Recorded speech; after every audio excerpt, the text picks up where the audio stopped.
All right, all right. This is your main man. I'm a different echelon with my good friend, Mr. Demario Kitt. Starts my month-long venture of um, black-owned businesses in the Charleston area. Going to adjust the camera a little bit. Basically, I would like to kind of chronicle and kind of focus and feature a lot of the people in the Charleston area that are doing a very good job of branding themselves and just out there, just hustling and doing it and doing the doggone thing. So I have my good friend with me here tonight. I've known him for only like 2 years or so, but it seemed like an entire lifetime.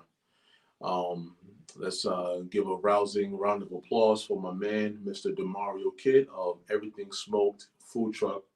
Barbecue food truck, is that what we call it? Yeah, we can call it barbecue. All right, good, good, good. So, Mr. Kitt, basically, we're just going to talk a little bit. First of all, as always, on the A Different Echelon podcast, we would like to talk about something that's recent, something that's current, something that's from a social standpoint. So, 2 days ago, we just had like probably the most important election of our lifetime. I always give my age out on this broadcast. So I'm 41 years old. So I think I've been voting obviously since 21. So I've been voting for like 20 years or so, actually 18. That'll be 23 years. But you, first, did you vote?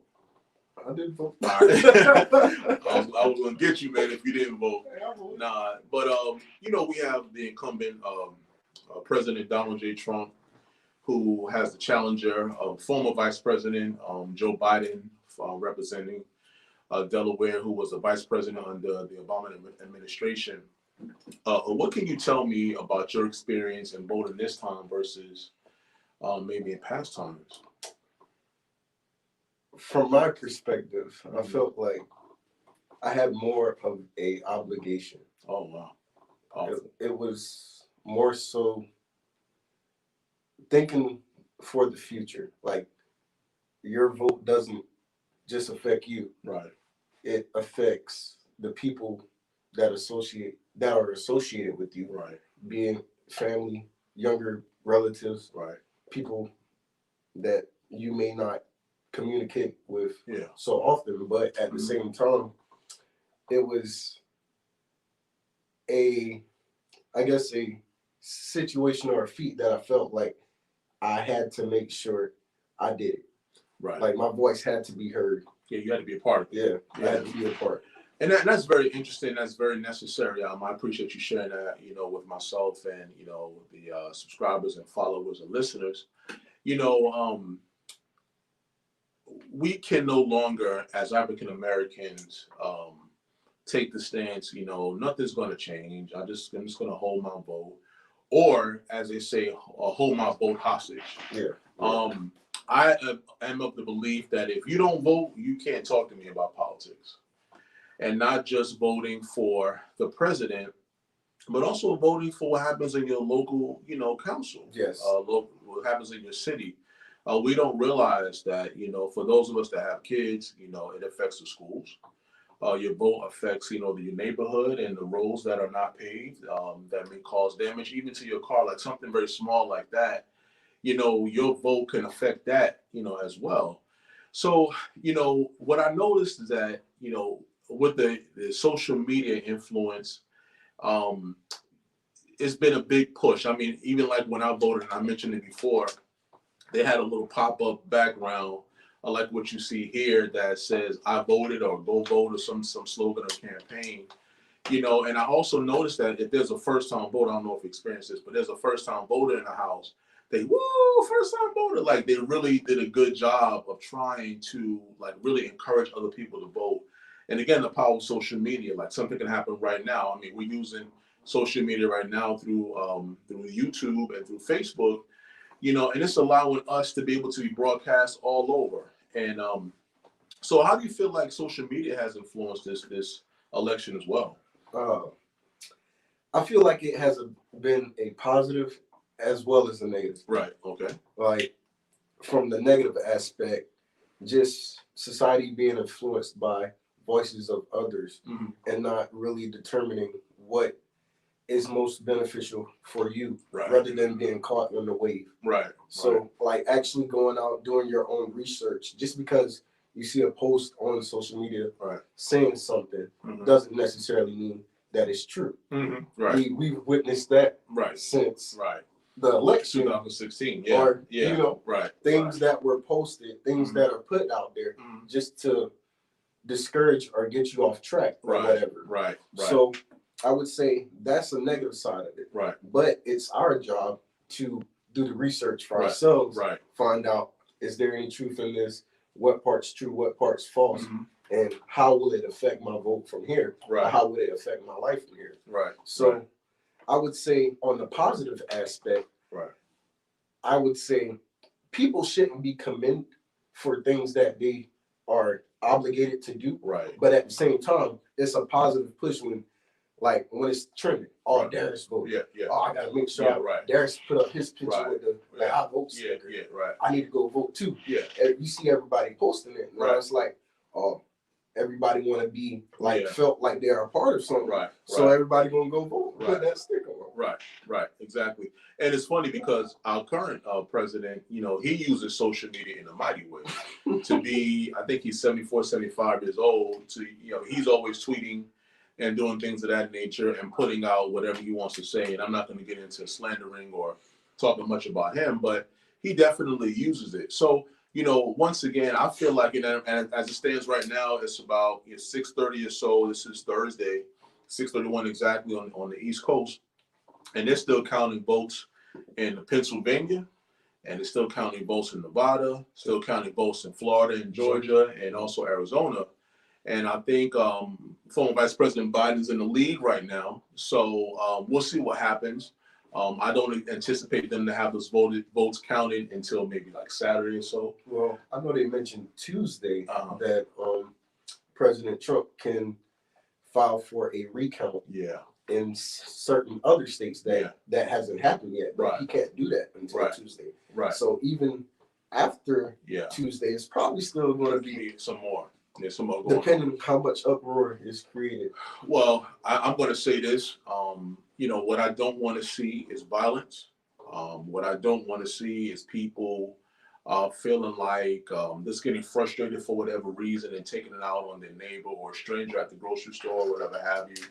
I don't like to see that kind of thing. So, you know, just moving forward. So, everybody, obviously, you should have voted by now. Hopefully, you did. But if you did not, there's always the next election. Even if it's not the national election, it's the election that's going to be in the future of your local election, your city councilmen, you know, mayors, and, you know, even register of deeds, you know, all around the world. So, you know, make your voice count, you know, make sure you go out there and vote.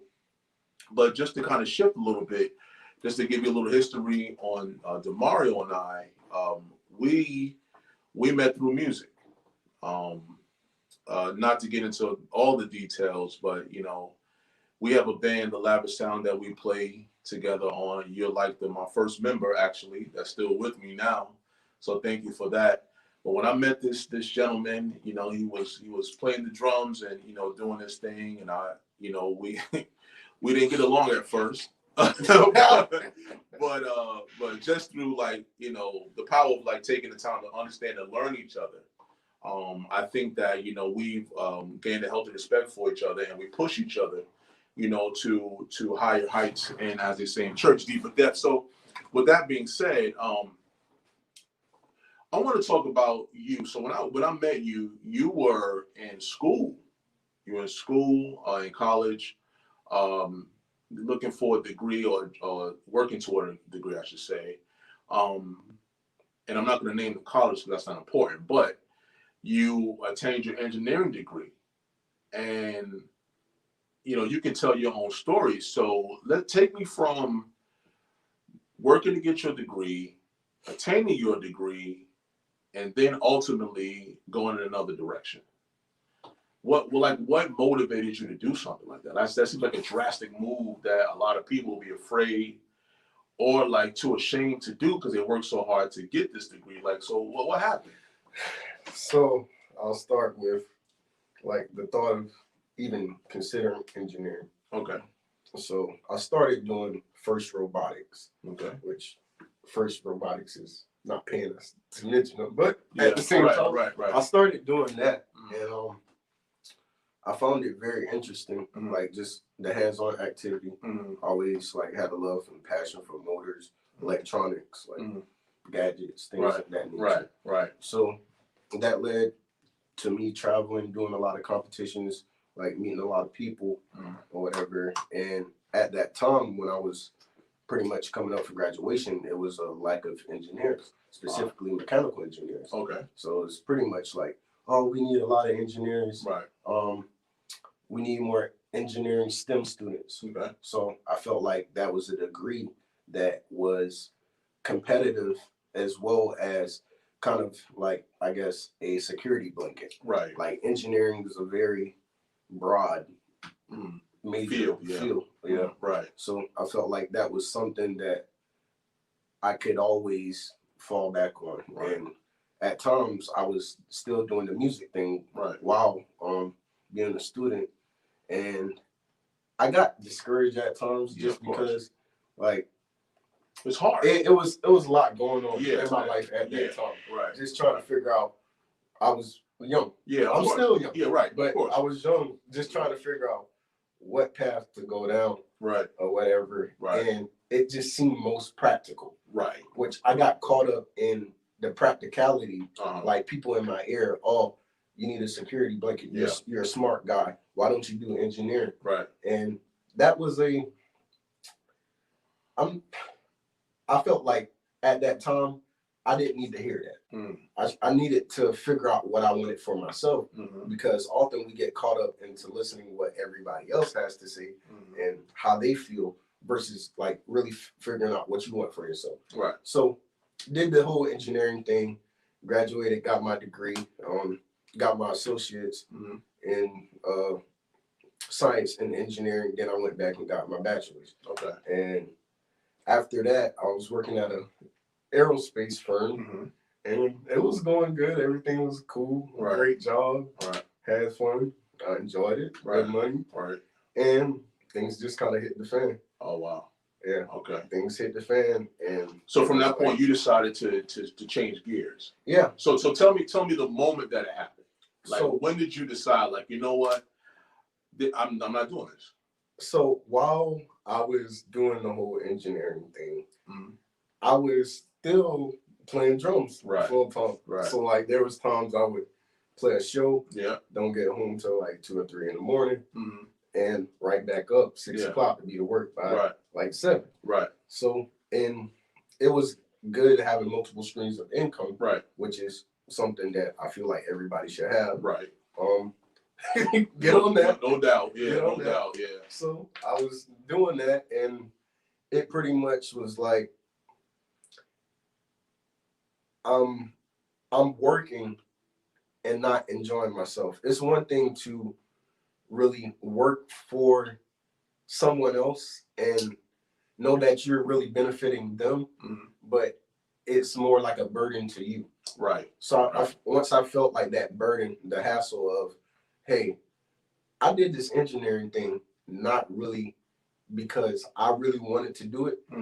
I guess for one, I felt like in my family, I was the first person to get a bachelor's. Okay. So great. it was something that I kind of wanted to like obtain for my family. It was like, all right, I got sisters that they started off, and unfortunately due to their situations at that time, they weren't able to finish. Right. So I did that, and after doing it, it was like, all right, you did that part. That's done. What's next? Right. Right. So I eventually got to the point where it's like, I got to do something for myself. Right.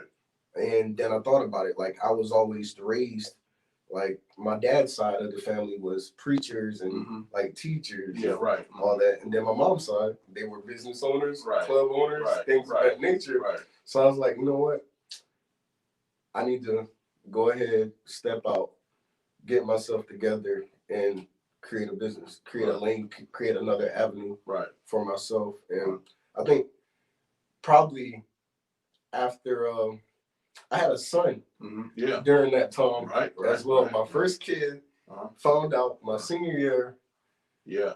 Of I remember that. school. I remember that. Yeah. And it was like I said, I had a lot going on. Yeah, yeah, that's crazy. Like, I mean, and he's telling the truth. I mean, you know, Demario's a talented gentleman, and he doesn't just only play for, you know, my band, but he also plays and helps out other bands around. And you know, I've been there with you, you know, getting out at, you know, finishing the show at 1:30 a.m. and both of us are getting up, going to work, you know, the next morning, like, you know, having to be at work by 7 o'clock, like you said. So it's a hustle, you know. And I mean, you're younger than I am, but you know, sleep is sleep, and tiredness is tiredness, you know. So personally, man, I feel like I commend you for doing that, because you made a brave move by just basically abandoning. So, you know, again, like, tell me about the moment that you say, you know what, I'm not going to do this. I'm going to, because I watch every morning, I watch something positive. And I always hear people that are business owners, they say, you'll never be rich working for someone else. Yeah.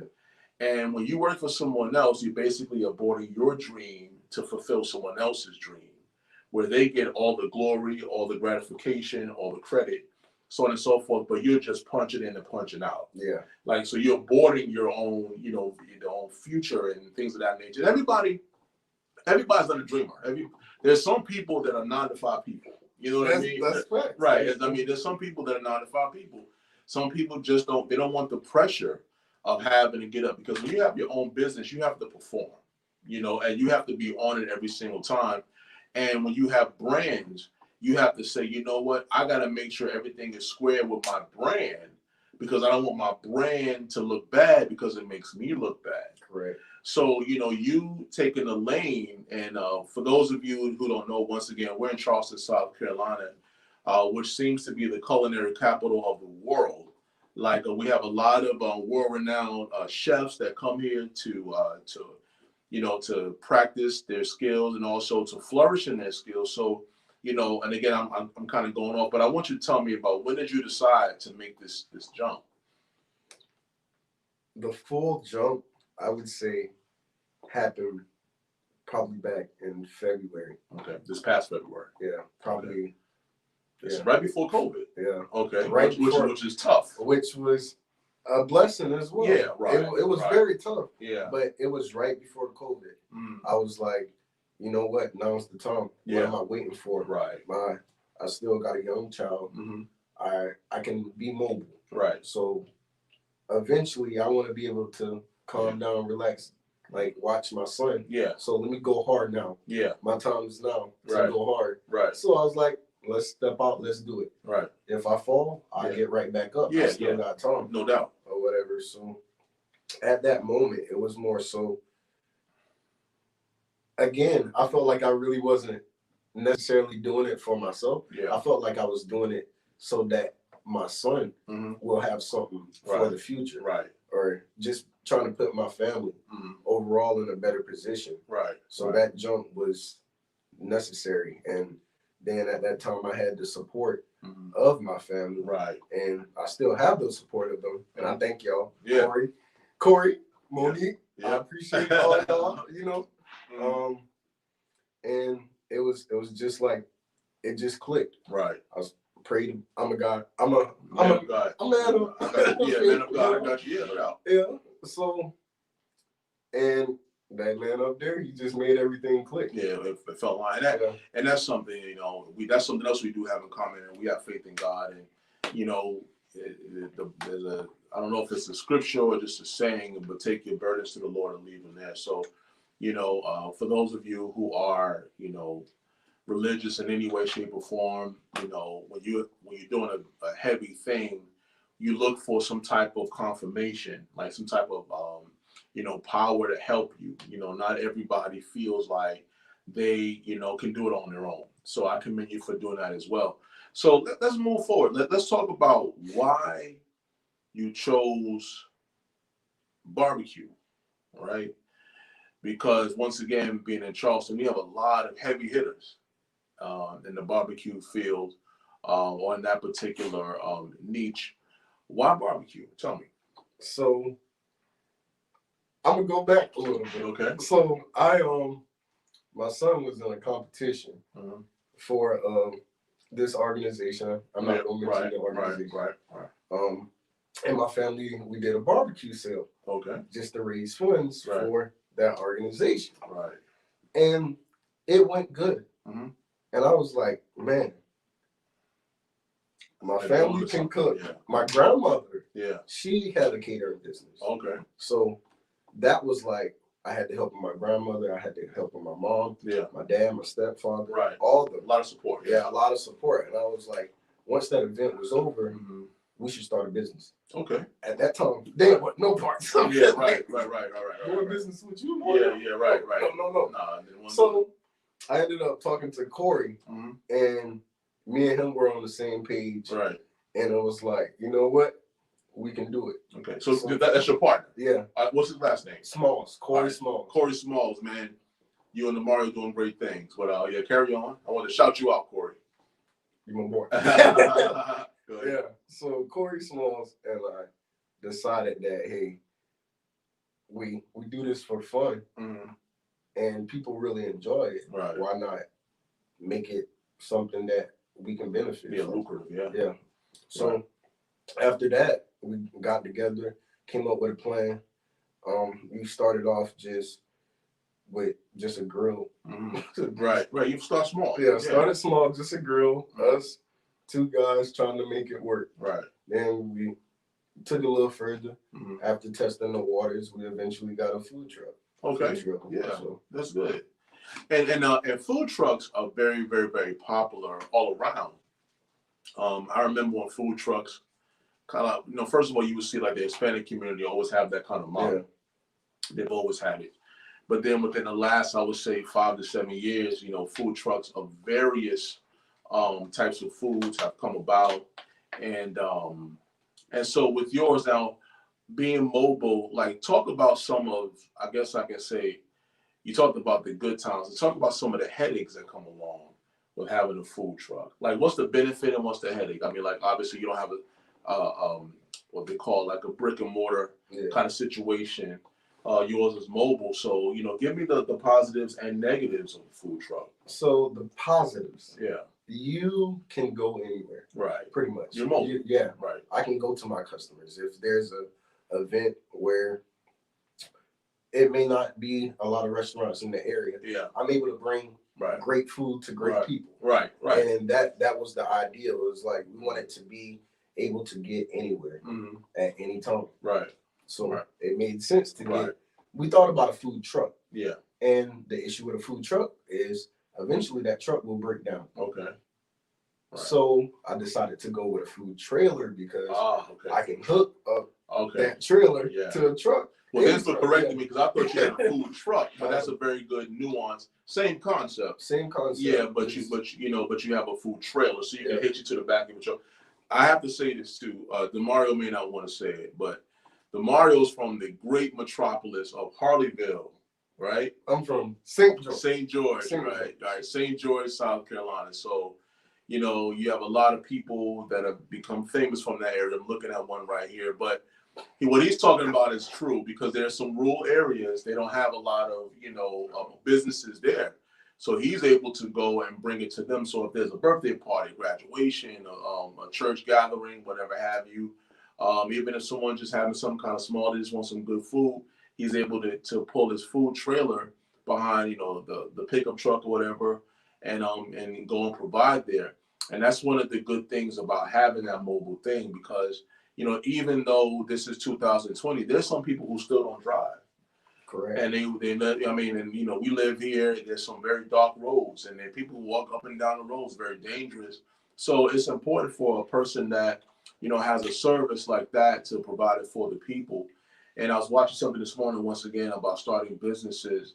And the one thing that they say when you start a business, you need to start a business to solve a problem. Mm-hmm. So obviously you started the business to solve the problem of people not having your, typical restaurants, again, not calling names, but typical restaurants that that's on every corner in a metropolitan area or a highly, dense population. And you can provide great food. So tell me this, you didn't bring me any, but what is on the menu? what's on the menu at Everything Smoked Food Trailer? We do smoked brisket, beef brisket. We do ribs, pork, smoked wings. Oh wow, smoked mac and cheese. Wow. Smoked. So everything smoked. All right. Everything smoked. Literally everything Potato smoked. salad, baked beans.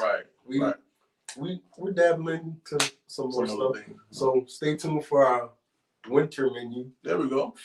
Winter fall menu. Right. That's excellent, man. I have to say, I'm very proud of you and what you're doing. Obviously, I like to eat, so you like to feed people. So we have something else that we can kind of help each other out with. But so I just want to ask you this question because you seem to be off to a great start. So you're not even a year old yet. Before I ask this question, how can people find you? Like, where are you normally? So if someone wanted to request you to, cater their event or, show up to their event, like how would they get in contact with you? You can contact us from Street Food Finder or our Facebook page. It is Everything Smoked on Facebook. On Instagram, we are Everything Smoked Barbecue. Okay. And our contact information is on all those platforms. Yeah, that's good. Shoot us an email. To Everything Smoked at yahoo.com. Yeah. Get it out there, man. Get it out there. And that's good because again, the power of social media that kind of connects everybody. I have a lot of friends from back in New York that we connected through Facebook and through Instagram and various platforms. I mean, TikTok is buzzing right now. So it's very interesting, man. So what's next? I mean, are we going to see like once you've established your smoke trailer, Everything Smoked, food trailer, what's next? Like, I mean, you gonna have a building or like what's going on? It's coming. Okay. Eventually, it will come. Okay. But right now, I'm kind of thinking about more trailers. More trailers. Okay. Yeah. Well, that's good. Now, what inspires you, man? What inspires you to do? Get up in the morning. I know your son inspires you, and just being a person that wants to. But like, is there something about the taste of the food? Like, I mean, like again, like we're down south, so we don't eat the best, but the food is sure enough tasty, So like, what type of barbecue is it? Is it dry? Is it wet? Is it I hear people talk about St. Louis style, versus Texas style, like how would you like kind of like classify your style of barbecue? It's I guess I would say like southern. You get that? We country. Yeah. St. George, Bowman area. Yeah, right. Shady Grove. I'm gonna shout out his area. Nah, there's nothing wrong with that. I'm sorry. You go ahead. Yeah, I think that's important because the one thing I can say about being in the South, the food may be heavy, but it's cooked with love. In the last broadcast, we talked about healthy eating. And I told, my guests, I was like, I love corned beef hash and grits. I love that stuff. I was like, man, like, I always joke around. This is just a joke. But if this is like my last day on earth, I want to play the corned beef hash and cheese grits. I mean, sheesh, I'm just going to pick out. But, so that's the thing. Like, you feel the love in the food, in the South. That's one thing that you do have here.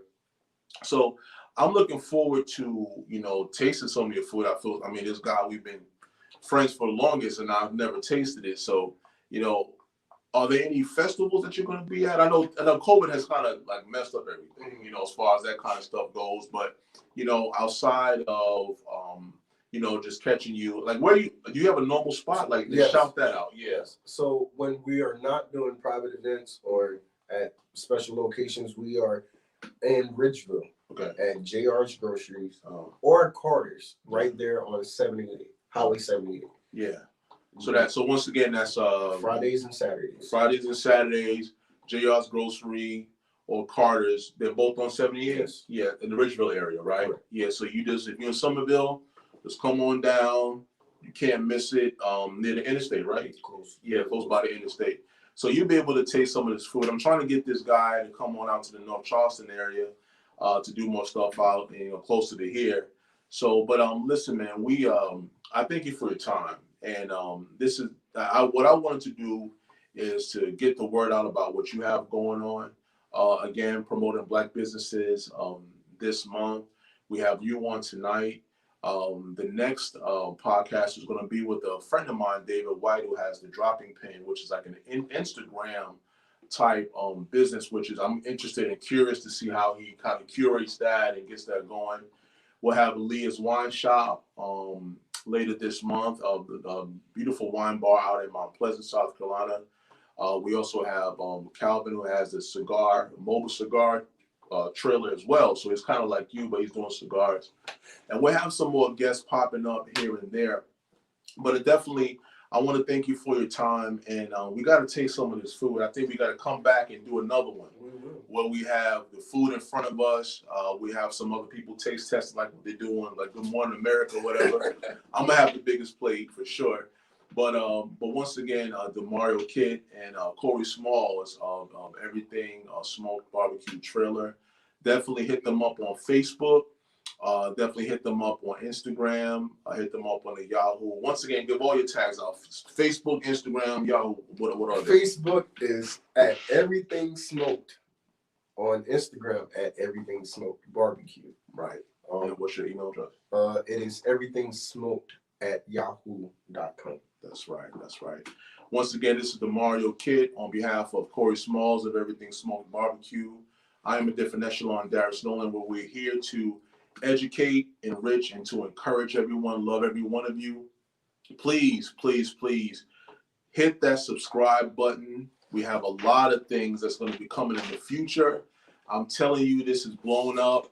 I feel like I'm getting a lot of support, and thank you guys for supporting me on Facebook and all the likes. I've gotten over 200 some odd likes from people I don't even know. Thank you guys all for liking the page on this platform on YouTube. Hit that subscribe button. Please leave a comment. Just don't hit the button. Leave a comment. If you say hello, good job, Darius. I didn't like the Mario shirt. Like whatever you want to say, I don't care. As long as it's love, of course. As long as it's love. So hit me up as well on my email address, DariusNolan28@gmail.com with any questions, concerns.